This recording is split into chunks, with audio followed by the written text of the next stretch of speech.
Let's go straight to Ruth Wasserman Lande, former Israeli member of the Knesset, who served as a captain in the IDF Intelligence Corps and is now a senior fellow at the Misgav Institute for National Security. Good to have you on the program. Hello. What do you think was the crucial factor behind getting Netanyahu to sign this deal and try and sell it to his cabinet?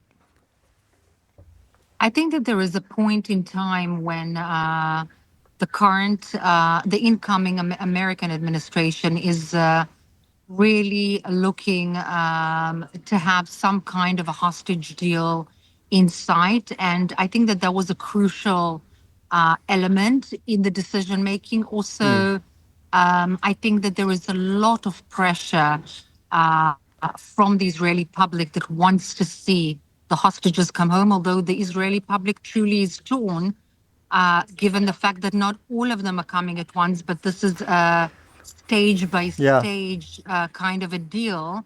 And there's very little, if any, trust in the terrorist organization Hamas regarding the rest of the stages.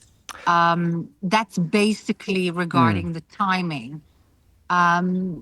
It's a very problematic, very complex deal that I think will be sold as much of a victory by the Hamas to the Gazan public. And that's a very bad piece of news for the development, for the sustainability, for the well-being, quite frankly, of the Gazans, the Palestinians in Gaza. Just on the hostages, Ruth, I mean, it will be very painful, won't it? Because first of all, we don't know how many of these 98 hostages are alive. And it's possible that in the next few days, some of the relatives, and we speak to one of them in a few minutes, will get the news that they had most feared. But also, if you're going to release 33 in the first phase, and then you wait for the rest to come in the second phase, when so much could go wrong, it could again be very, very disappointing for so many people, couldn't it?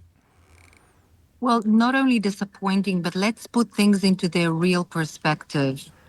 A horrid, heinous terrorist organization kidnapped hundreds of people, many of them elderly, women, children, from their beds. This is something that the international arena should have been up on its hind legs from the beginning, because it sets a precedent. And this is the difficulty of any such deal. On the one hand, we have a moral responsibility to get those people back almost no matter what. They are brothers and sisters, and this is a moral responsibility. Even, I would even say, inherently in Judaism, this is a value. However, it sets a precedent not only for Israel, but it sets a precedent for the UK, for the United States of America, for Europe, for the West in general. And that precedent is that radical Islam, which was very prevalent in the US, in the UK, and in the West, can and should take hostages, amongst whom civilian hostages, because it is worthwhile.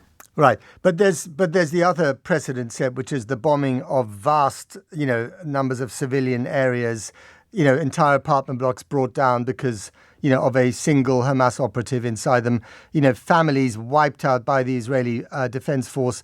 I mean, this is also another precedent that many people in the world are deeply upset about. Well, it's a practice. It may not be a precedent, but it may be a practice, right?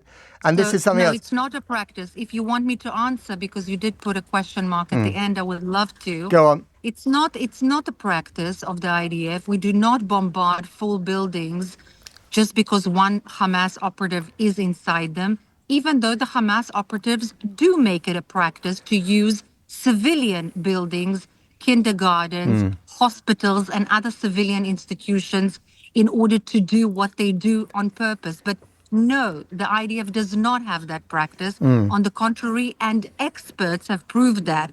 However, you are absolutely right that there is a perception, and that's a different thing, in the international arena, and that perception is a dangerous one, because this is exactly what is going to create that precedent. You see, radical Islam, it's not only in Israel, it's not in the Gaza but Strip, we're not talking about radical UK. Islam elsewhere in the world. It's a subject for another day. Just finally, briefly, because we're running out of time, Ruth, if I may, Do you think that at the end of this, we might get what, the administration that's still in power for a few days in Washington and the government here devoutly hope for, which is some kind of two-state solutions? Or is that off the cards? Is that impossible after October the 7th? Two-state solution when? Well, this is the question. When? I mean, I don't know about the timetable, but at least the horizon of some self-determination with a state for the Palestinian people. Is that possible or not? So let's put things into perspective. Let's first get our hostages, all of them, not in stages, back. Then we need a disarmament of the terrorist organizations and the militias, correct? In order to create any kind of any talk about anything at all. When that happens, then perhaps we can have that question and discuss And will it. Israel ever grant the Palestinians the human right of self-determination, or are they consigned to being second-class citizens for the rest of their existence? Second-class citizens within Israel? No, the Israeli Arabs who have got full citizenship, have the right to vote, have very senior positions. Have you spoken to any of them recently? Because they certainly feel like second-class citizens. Have I spoken to them? I live in Israel, sir. I raise my children in Israel. I have hundreds, if not thousands, of Arab Israeli friends who are Palestinians by their own definition. They can speak against the government as loudly as they want. This is allowed in a democratic country. They have representation in the parliament. And these parliamentarians speak very much against the government. So I think that perhaps you should come and visit Israel.